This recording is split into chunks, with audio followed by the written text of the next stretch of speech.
हिंदसदवंदियाणं तिहुवणहिदमधुरविसदवकाणं अन्तातीदगुणाणं नमोजिनाणं जिदभवाणं।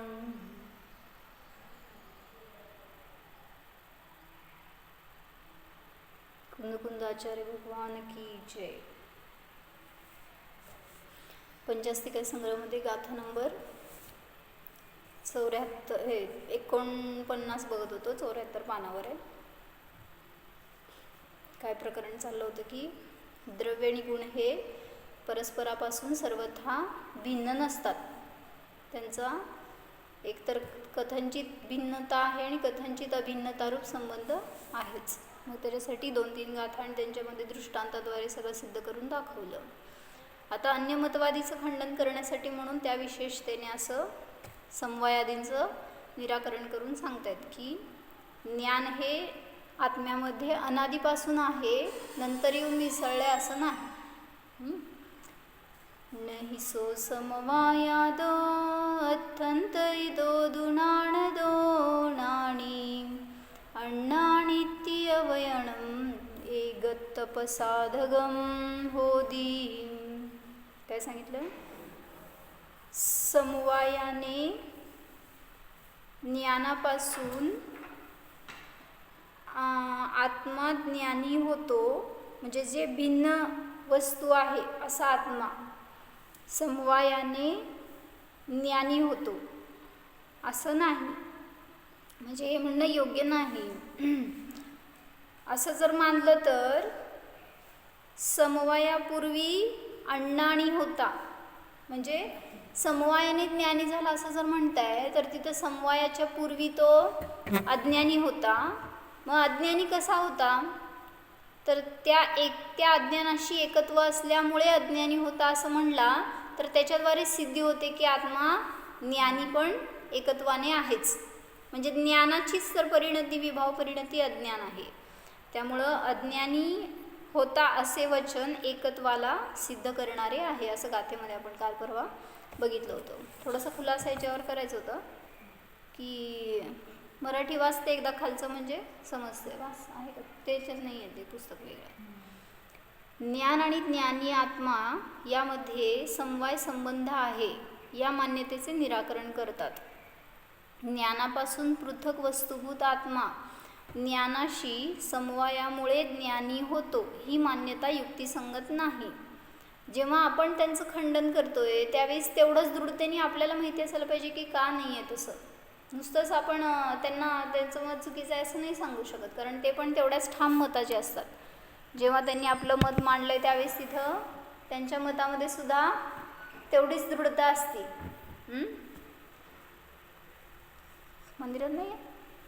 मंदिरात गेलं? मंदिरात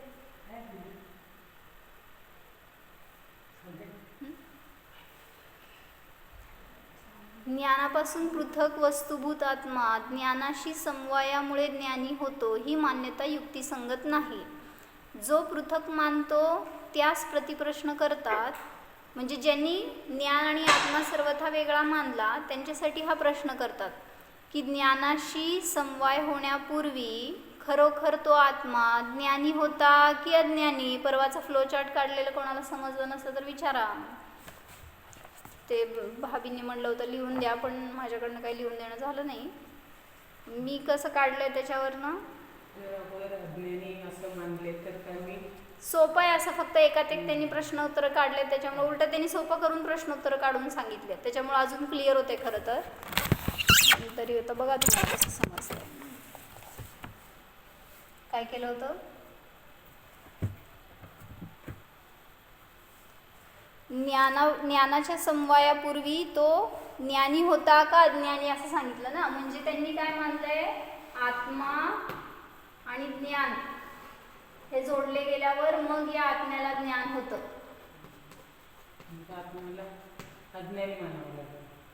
दिसतंय का बोल? हां. मग जर यांचं समवाय होण्यापूर्वी आत्मा कसा होता? मग हा समवाय झाल्यावर ज्ञान झालं म्हणजे जाणलं आत्म्याने असं म्हणलं तर या समवायाच्या पूर्वी तो अज्ञानी होता असं माना, कारण ज्ञान नंतर झालंय असं जेव्हा म्हणतो त्यावेळेस तो पूर्वी तर अज्ञानी आहे हेच सिद्ध होतं. मग इथं आपण दोन पक्ष विचारले त्यांना की तो पूर्वी ज्ञानी होता का अज्ञानी.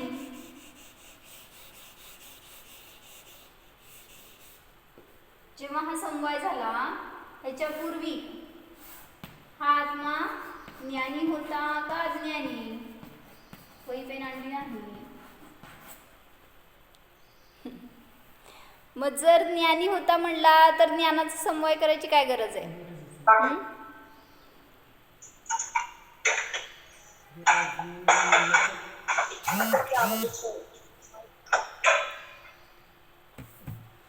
हां, तर काय सांगितलं, जर ज्ञानी होता तर ज्ञानाचा समवाय निष्फळ आहे, त्याच्यानंतर ज्ञान होता आत्म्याला असं तर काय म्हणायची गरजच नाही आहे. त्यामुळं ज्ञानाचा समवाय निष्फळ होईल. आणि जर म्हणलं की ज्ञानाचा समवाय होण्यापूर्वी आत्मा अज्ञानी होता तर आपण त्याला विचारतोय ज्ञान हा गुण आहे, तो येऊन बाहिरंगातून जोडला गेला आणि मग ज्ञान झालं आत्म्याला असं तुम्ही म्हणताय. मग अज्ञान सुद्धा एक वेगळं द्रव्य मानलंय तुम्ही.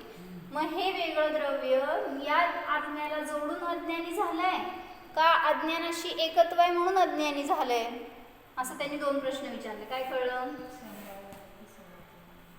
म्हणजे अज्ञान हा समवायाने जोडला गेलाय की पहिल्याच. हां, तर कसा लिहत येईल तुम्हाला समजण्यासाठी. आत्मा आणि अज्ञान असा समवाय होऊन तो अज्ञानी झालाय का एकत्वामुळे अज्ञानी झालाय. अज्ञानाशी एकत्व आहे म्हणून अज्ञानी झालाय. असे दोन प्रश्न विचारले. समजते का.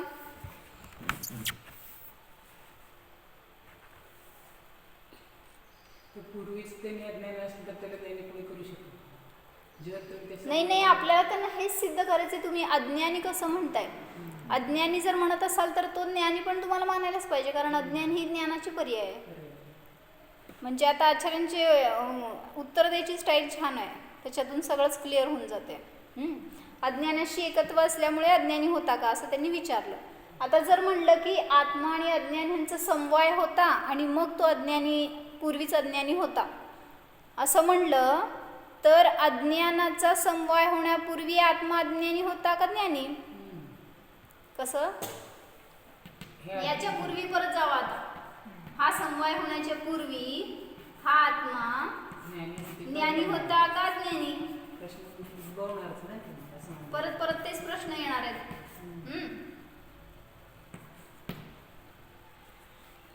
जर अज्ञानीच होता तर परत अज्ञानाचा समवाय कशाला करायचा. जर अज्ञानी होता तर समवाय निष्फळ होईल. म्हणजे जसं इथं ज्ञानाचं उत्तर दिलं होतं आपण तसं. आणि जर ज्ञानी आहे म्हणलं म्हणजे अज्ञानी नव्हता तर अज्ञानाचा समवाय आत्म्यामध्ये कसा झाला, अन्य द्रव्यांमध्ये का नाही झाला. आणि समवायापूर्वी आत्मा अज्ञानी नव्हता तर ज्ञानी होता हे सिद्ध होते. हां, मग तिथं त्यामुळं ज्ञानी आम्ही पण ज्ञानीच मानलंय ना त्याला. मग ज्ञानीच सिद्ध करायचं आहे आम्हाला. तर बहिरंगातून येऊन ज्ञान जोडलं जातं आणि मग ज्ञानी होतो हे म्हणायचं सगळंच निष्फळ होऊन जाईल. हे एक पक्ष सांगितलं. आणि पुढं सांगितलं जर एकत्व मानलं हे घेतलं ना की जर अज्ञानी असं एवढंच म्हणलंय त्या जीवाला तर तिथं जर अज्ञानाशी एकत्व मानलंय तर ह्याच्यावरूनच आम्ही सिद्ध करतो की ज्ञानाची सुद्धा एकत्व आहेच.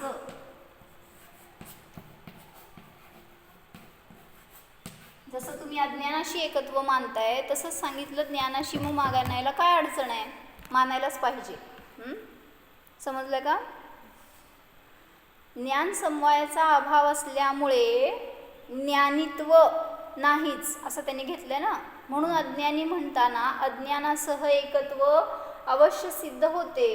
जर अज्ञानाचा समवाय होऊन अज्ञानी झाला असं नाही म्हणत तुम्ही, अज्ञानाशी एकत्व आहे असं म्हणता तर ह्याच्याद्वारे सिद्ध होतं की ज्ञानाचं एकत्व आहेच.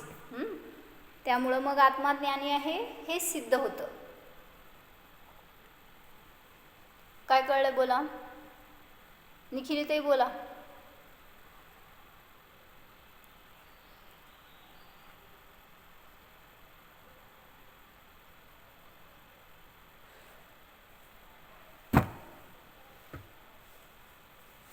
तुम्ही जरा एक दोनदा वाचलात तर अजून तुम्हाला चांगला खुलासा होईल, नाही तर मग ते नुसतं ज्ञान आणि अज्ञानच घोकत बसणार आपण. हं? त्या ह्याच्यातनं जयसेनाचार्यांच्या टीकेतनं अजून चांगला खुलासा घेतला. ह्याच्यातला भावार्थ वाचते मी 1 मिनिट. अजून ते अर्धवट राहिलं आहे. आता हे सगळं समजलं असेल ना, तर मग आता जे वाचते मी ते सोपं वाटेल तुम्हाला. बोर्डवर बघा पाहिजे.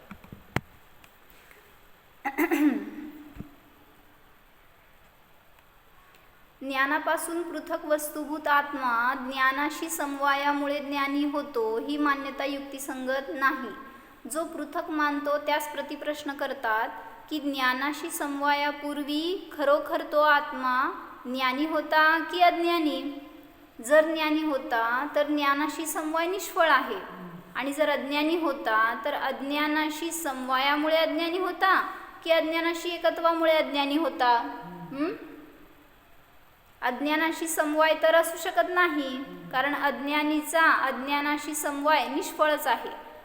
ऑलरेडी आहेच अज्ञानी, परत येऊन अज्ञान मिसळून मग अज्ञानी झाला हे म्हणणं निष्फळ आहे. ज्ञान समवायाचा अभाव असल्यामुळे ज्ञानीपणा तर नाहीच. ज्ञान समवाय तर मानलेलंच नाही आहे, त्यामुळं तिथं ज्ञानीपणा तर त्याला नाहीच. त्यामुळे अज्ञानी हे वचन अज्ञानासह एकत्व अवश्यपणे सिद्ध करतेच. एकत्व आहे हे सिद्ध होतं, आणि याप्रमाणे अज्ञानासह एकत्व सिद्ध असताना ज्ञानासह आत्म्याचे एकत्व अवश्य सिद्ध होतेच. कसं? अज्ञानाशी तुम्ही एकत्व मानतात ना, तसं प्रकार मला ज्ञानाशी आत्माबरोबर एकत्व मानायला काय हरकत आहे मग? जसं अज्ञान आहे ती पण परवस्तू येऊन जोडली जाते किंवा ती आत्म्यात पहिल्यापासून आहेच, मग तसंच आत्म्यामध्ये ज्ञान पण आधीपासून अनादीपासून आहेच हे मानायला काय अडचण नाही. तर त्यांनी खुलासा घेताना चांगलं घेतलं याच्यामध्ये. आत्मा आणि ज्ञान हे पृथक असून त्यांचा समवायाने संबंध आहे असे नसून आत्मा आणि ज्ञान यामध्ये एकत्व आहे. समवायाने नाही आहे तर पहिल्यापासूनच त्याच्यामध्ये एकत्व आहे. छद्मस्त दशा असो की सर्वज्ञ दशा असो, सर्वत्र आत्म्याचे ज्ञानाशी एकत्व आहेच. कुठं? तुमचं अल्पज्ञानी दशा असो किंवा पूर्णज्ञानी दशा असो, सगळीकडं सांगितलं आत्मा ज्ञानाशी एकरूप आहे. कुठंही असं नाही आहे की सूक्ष्म जीव आहे त्याच्यामध्ये बाहेरून ज्ञान आलं आहे किंवा कोणीतरी सांगितल्यावर मग ज्ञान प्रगट झालं आहे, असं नाही आहे. क्षयक्षम तर जेवढा कमी असेल तरी पण उघाडा असतोच. सर्वथा ज्ञानाने शून्य झालंय कोणी जीव असं होत नाही. केवली भगवंतांनाही केवल ज्ञान समवाय संबंधाने नसते. काय कळलं? केवल ज्ञान सुद्धा बाहेरून समवाय होऊन मग त्याला ज्ञान होतं असं नाही आहे. पूर्ण ज्ञान असू दे किंवा अल्पज्ञान असू दे, दोन्ही सुद्धा स्वभाव आहे तिथं. ज्ञान हा गुण आहे, कारण ज्ञान गुण व आत्मा यामध्ये सदैव एकत्व आहे. छद्मस्त दशेमध्येही अभिन्न ज्ञान गुणामध्ये केवल ज्ञान शक्तिरूपाने असतेच. काय म्हणले? छद्मस्त जीवाचं सुद्धा ज्ञान केवळ ज्ञान रूप शक्तिरूपाने आहे. म्हणजे आत्ता माझ्याजवळ सुद्धा केवल ज्ञान स्वभाव आहे, शक्तिरूपाने आहेच. ह्याची भावभासना केलं तर काय आनंद येईल सांगा? केवळ ज्ञान माझ्यामध्ये हा शक्ती आहे. काय असतं केवल ज्ञान म्हणजे? काय असतं? तू काय केलंय? फक्त पंचकर्म केलंय ना, तर त्या केवल ज्ञानामध्ये सगळ्या स्पेशलायझेशन एका वेळेस झळकतात. फक्त डॉक्टरीच नाही तर इंजिनियर. केवल ज्ञानी काय काय असते? डॉक्टर असते, इंजिनियर असते, वकील असते, सगळं सगळं आहेत केवल ज्ञानी. म्हणजे तुमच्याकडे तर फक्त 1 डिग्री आहे, तर त्या ज्ञानाला तुम्ही काय केलं? उलटं संकुचित केलं. एवढंच बास. आम्ही इतका विकास केला. एकदा ग्रॅज्युएशन केलं म्हणजे 1 डिग्री मिळवली म्हणजे आपण काय म्हणायचं, सर्वज्ञ झालो त्या क्षेत्रात असं वाटतंय. पण म्हणले ज्या ठिकाणी केवल ज्ञान प्रगट झालंय ज्या जीवाला, त्याला कुठलं ज्ञान शिल्लक राहिलंय हो? आपण ते 5 वर्ष ह्याचं अभ्यास करेपर्यंत, त्याचं प्रॅक्टिस करेपर्यंत नाकी नऊ त्या केवलीनं किती त्रास झाला असेल सगळीकडच्या सगळ्या डिग्र्या घ्यायला. मग हेच सांगायचं त्यांना पण, तुम्ही इतकी आकुलता करून, इतकी शक्ती घालून, इतकं धडपडून करायची काय आवश्यकता नाही. म्हणले ते कोडिंग लावावं लागतं, ते करावं लागतं. म्हणले हे काय तुझे म्हणे केवळ ज्ञानपूर्ण ते म्हणजे कोणत्याही ज्ञानाचं तू अवहेलन केलं तर काय होईल तुला अंतरे कमी बनवेल मला ज्ञान आहे तर ते असं काहीतरी कुठंतरी कारभार करणारच. मग सांगितलं की म्हणून केवळ ज्ञान प्रगट करायला आहे इतकं तुम्ही 5-5 वर्ष घालताय तिथं. 5 वर्ष फक्त एज्युकेशन, त्याच्यानंतर प्रॅक्टिस, त्याच्यानंतर मग मिळाला पेशंट तर ठीक, नाही तर नाहीतर आजकाल ते म्हणतात ना कोविड बॅचवाले डॉक्टरकडे जायचं नाही. म्हणजे किती मोठे प्रश्न आहेत पुढं. तुम्ही जर त्याच्या मागं उदरनिर्वाह म्हणून त्याचं करत असाल तर महा अवघड काम आहे.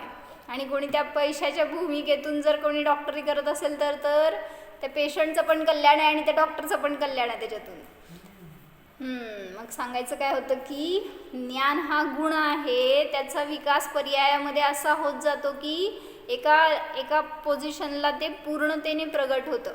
आणि ते ज्ञान आहे स्वभावाने तसं आहे म्हणून तर व्यक्त होतंय. जर नसेल तर व्यक्त पण होऊ शकत नाही.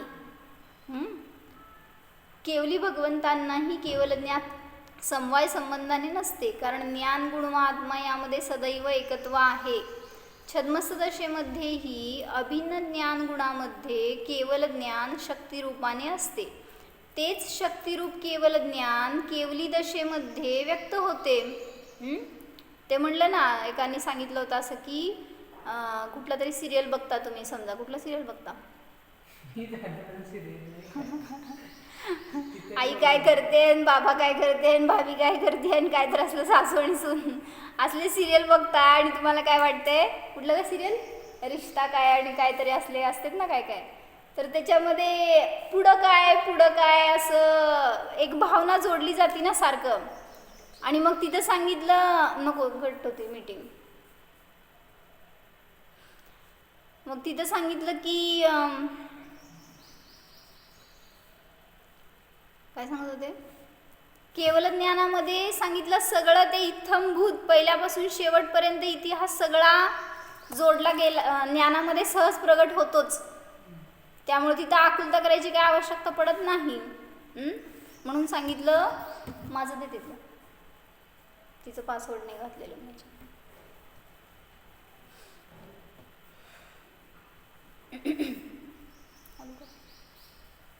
थांब डिस्कनेक्ट करू नको.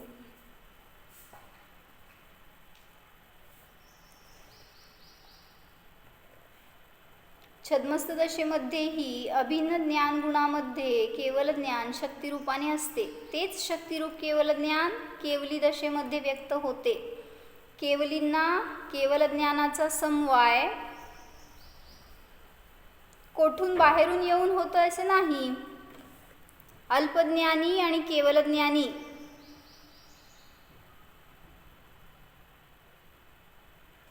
यांच्या ज्ञानात जे अंतर आहे ते केवळ शक्ती आणि व्यक्तिरूप आहे असे समजावे.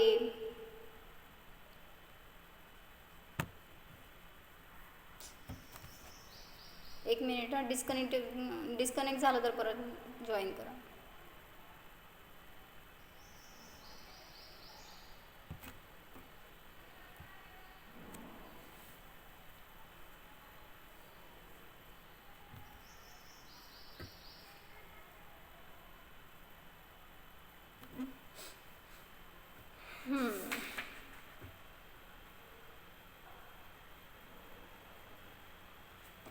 म्हणून कुठून बाहेरून येऊन ज्ञान जोडलं गेलं हे म्हणणं चुकीचं आहे, हे सिद्ध करून दाखवलं होतं. समवायाने की आत्म्याला ज्ञान होतं असं म्हणण्यामध्ये बाधा आहे.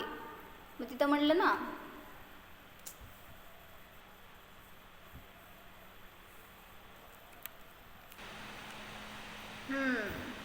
मग बहिरंगामध्ये तिथं सांगितलं संयोगाची किंवा संबंधाची आवश्यकता नाही.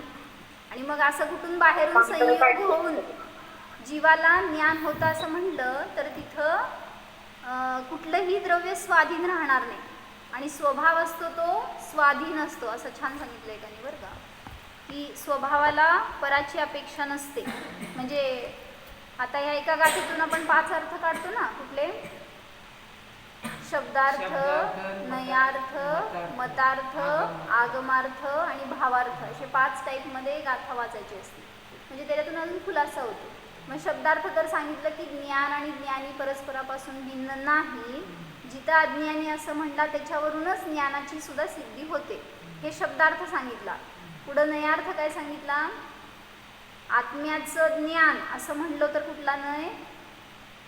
आत्म्याचे ज्ञान म्हणजे भेदोपचार म्हणजे बरोबर. अजून ह्याच्यातलं सद्भूत असद्भूतमध्ये आत्म्याचे व्यवहार. ज्ञानमध्ये सद्भूत म्हणजे सद्भूत आत्म्याचे ज्ञान म्हणताना अनुपचारिक अनुपचारिक सद्भूत सद्भूत व्यवहार नाही व्यवहार. येणार.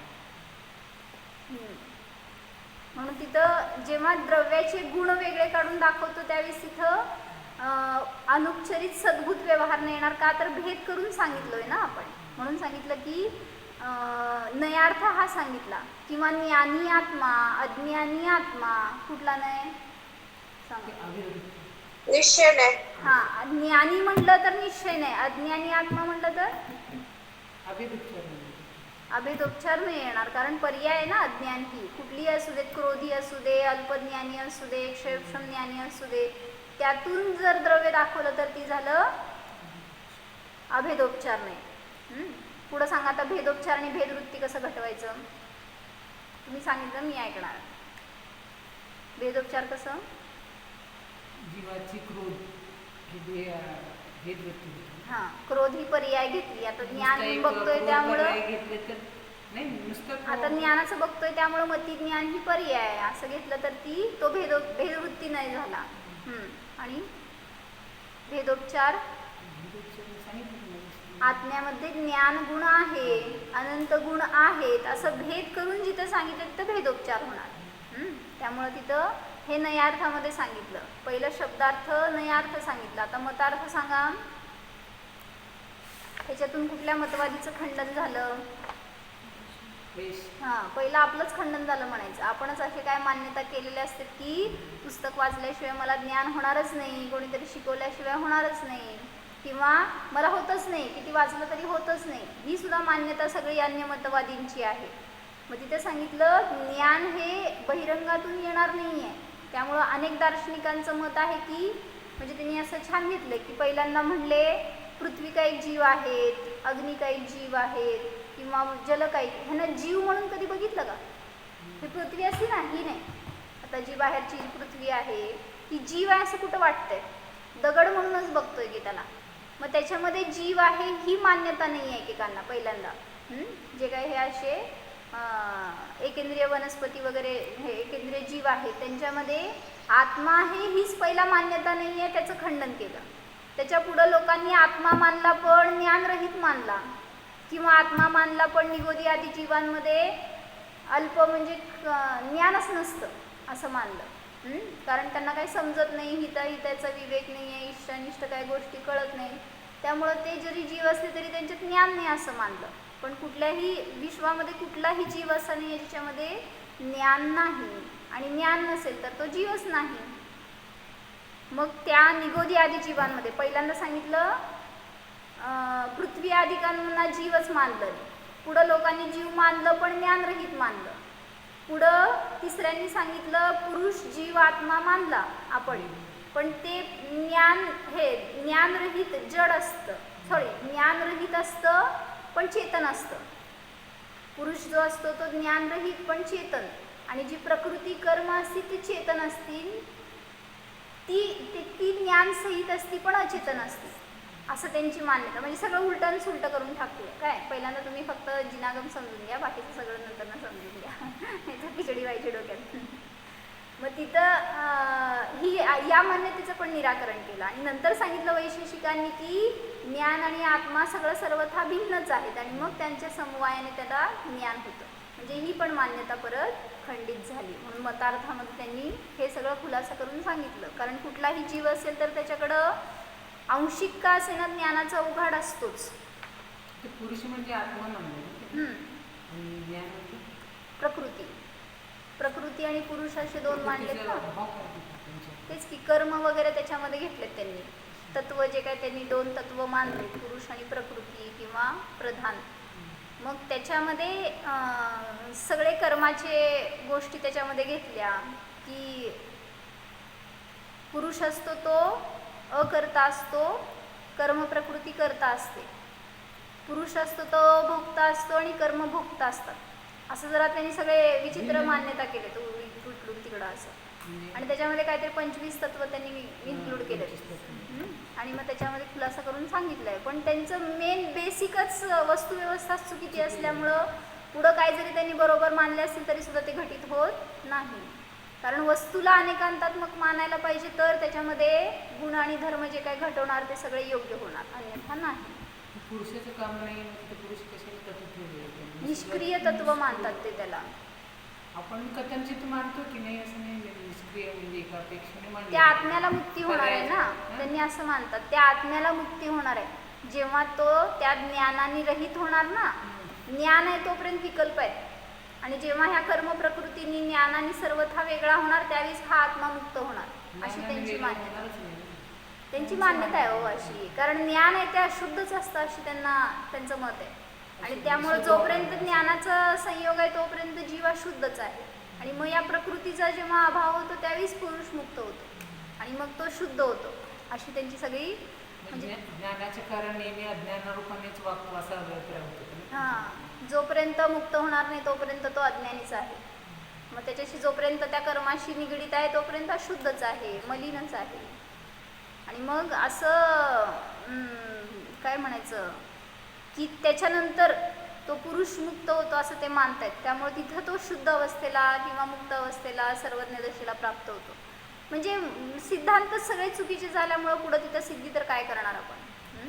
म्हणून तिथं सांगितलं की असं काय भिन्नता नाही आहे ज्ञानामध्ये आणि आत्म्यामध्ये, ज्यांनी की सर्वथा भिन्न मानलं. पुढं नयार्थ झालं. आगमार्थ काय आता? आगमार्थ छान छान लागलं मला ह्याच्यामध्ये. म्हणजे कुठले सिद्धांत वाक्य बसतात ह्याच्यात सांगा बघू, जे की आत्मा आणि ज्ञानाला एकरूप सिद्ध करणार असे किंवा द्रव्य आणि गुण एकरूप असतात हे सिद्ध करणार असे सिद्धांत वाक्य कुठले बसतात?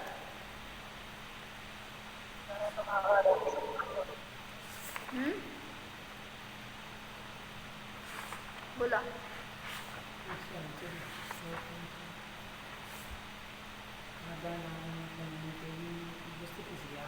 सिद्धांत लावा, सिद्धांत, गाथा नको.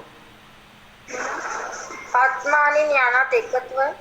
सिद्धांत हो, हे तर दृष्टांतावरनं सिद्ध केलं त्यांनी. द्रव्य आणि गुणासाठी सिद्धांत काय वापरतो आपण?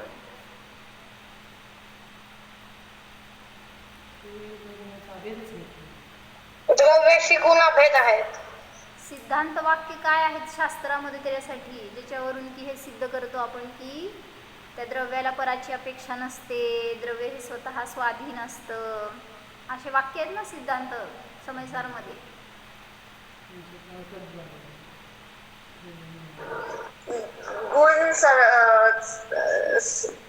गुण द्रव्यामध्ये सर्व व्यापक असतं. नाही नाही नाही, इथं त्यांनी काय म्हणायला लागले, बाहेरून येऊन ज्ञान जोडलं गेलं आणि मग आत्म्याने कार्य केलं, आत्मा ज्ञानी झाला असं त्यांचं मत आहे ना. मग त्यांना आपण सांगतोय की ज्ञान ही त्या द्रव्याची जीवाची शक्ती आहे, बरोबर. त्यामुळं द्रव्याची शक्ती पराची अपेक्षा करत नसते असे सिद्धांत वाक्य आहेत समयसारच्या 131 गाथेमध्ये. द्रव्याची शक्ती पराची अपेक्षा करत नाही, न ही वस्तू शक्तयः परमपेक्षन्ते असे सिद्धांत आहेत. वस्तूची कुठलीही वस्तू असू दे आणि त्याची कुठलीही शक्ती असू दे तर ती वस्तूची शक्ती पराची अपेक्षा करत नाही. आणि दुसरं सांगितलं तिथंच की नही स्वतः असती शक्ती कर्तुमन्येन पार्यते. जर माझ्यामध्ये ज्ञान शक्तीच नसेल तर कुठलंही परद्रव्य येऊन मला ज्ञानी करू शकत नाही. ज्ञान टचच होऊ शकत नाही. हे शरीर आहे ना, शरीरामध्ये ज्ञान आहे का नाही सांगा? आहे की? शरीरात गेलं का काय ज्ञान तुमचं? एकत्व असल्यामुळे शरीर म्हणले का तुम्ही? मग शरीर किती जवळ आहे आत्म्याशी तरी सुद्धा सांगितलं. हां, मग याला ज्ञानी करून दाखवा. म्हणजे याच्यात जी शक्तीच नाही आहे ती दुसऱ्याच्या द्वारे तसं परिवर्तन होणारच नाही, त्याच्यामध्ये परिणमन होणारच नाही. म्हणजे म्हटलं म्हणून की जे न ही वस्तू शक्तयः परमेपेक्षन्ते आणि न ही स्वतः असती शक्ती कर्तुमन्येन पार्यते. माझ्यामध्ये जी शक्ती नाही ती पराच्याद्वारे सुद्धा केली जाऊ शकत नाही. ज्याच्यात जी शक्तीच नाही ती अन्याच्याद्वारे सुद्धा प्राप्त होऊ शकत नाही. सांगा स्पर्श रसगंधवर्ण तुमच्यामध्ये कधी येणार? का मी सुंदर म्हणत नाही का? तुम्ही आरशात बघून आला का नाही येताना आत्ता? येस. काय म्हणून बघितला? छान दिसतंय म्हणून बघितला का नाही? मग दिसतंय ते कोड आहे, शरीर आहे कुठं मानलं, विसरून गेलो तिथं. आरशात बघताना जरासा विचार करा, मी आहे का शरीर आहे ते? मग तिथं जीवामध्ये स्पर्श घालायला जातोय आपण, रस घालायला जातोय, रूप घालायला जातोय, पण जीव तर अस्पर्शीय रूपी आहे. आणि त्यामुळं वैराग्य उत्पन्न होण्यासारखं आहे.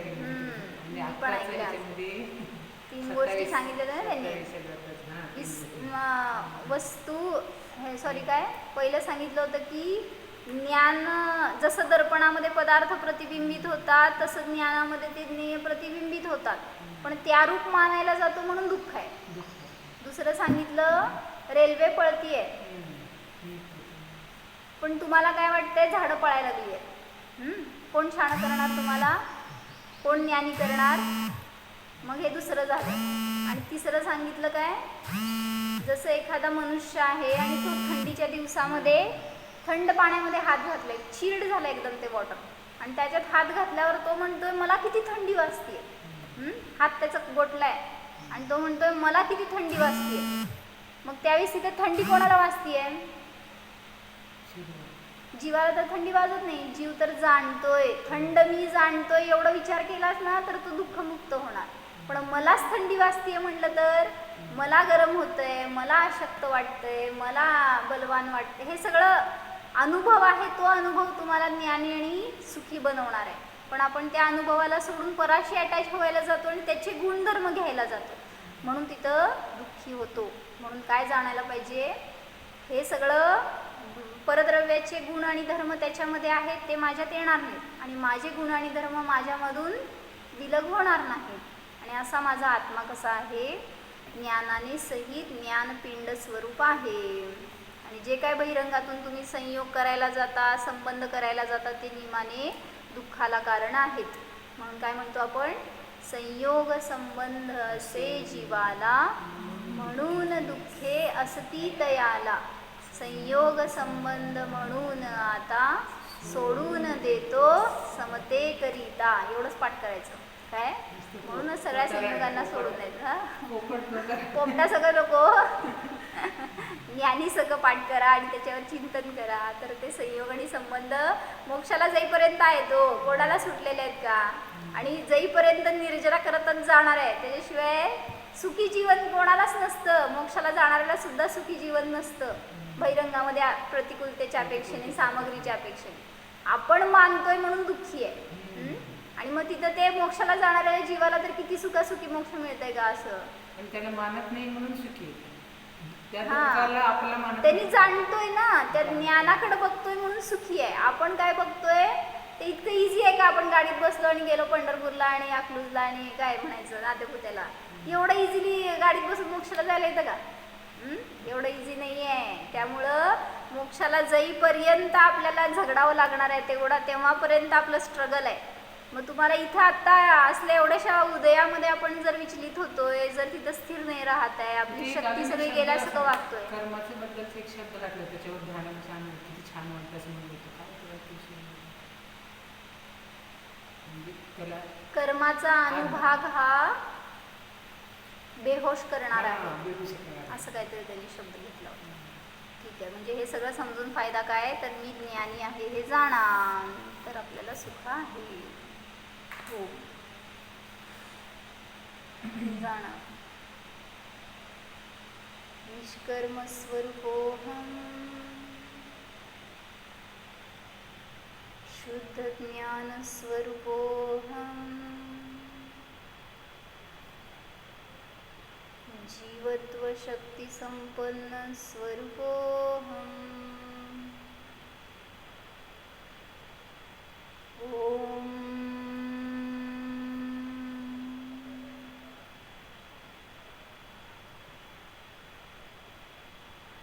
विसर.